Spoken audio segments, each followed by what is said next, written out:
మధ్యప్రాచ్యంలో యుద్ధ మేఘాలు దట్టమయ్యాయి. ఇరాన్ గడ్డపై అమెరికా మరోసారి విరుచుకుపడింది.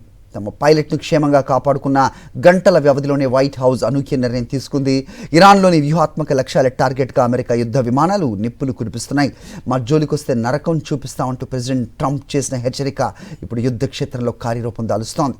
అసలు అమెరికా ఎందుకు అటాక్ చేస్తోంది? తాజా దాడుల వెనుకున్న అసలు కారణాలేంటి? What's this? అగ్రరాజ్యం అమెరికా తన విశ్వరూపాన్ని ప్రదర్శిస్తోంది. ఇరాన్ చెరలో ఉన్న అమెరికా పైలట్ను విజయవంతంగా రక్షించిన తర్వాత వాషింగ్టన్ తన తదుపరి వ్యూహానికి పదును పెట్టింది. పైలట్ రెస్క్యూ ఆపరేషన్ ముగిసిన వెంటనే పెంటగాన్ ఆదేశాలతో అమెరికా వైమానిక దళం ఇరాన్పై విరుచుకుపడింది. ఇరాన్ సైనిక స్థావరాలు, డ్రోన్ తయారీ కేంద్రాలు, క్షిపణి నిల్వలే లక్ష్యంగా ఈ ఎయిర్ స్ట్రైక్స్ కొనసాగుతున్నాయి. గత కొన్ని రోజులుగా నిలిపివేసిన దాడులను పునరుద్ధరించడం ద్వారా ఇరాన్ దూకుడుకు అడ్డుకట్ట వేయాలని అమెరికా భావిస్తోంది. ప్రెసిడెంట్ ట్రంప్ తనదైన శైలిలో హెచ్చరికలు జారీ చేశారు.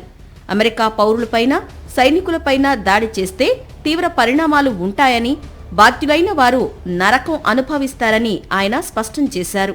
ఈ వ్యాఖ్యలు ఇప్పుడు ప్రపంచవ్యాప్తంగా సంచలనం సృష్టిస్తున్నాయి.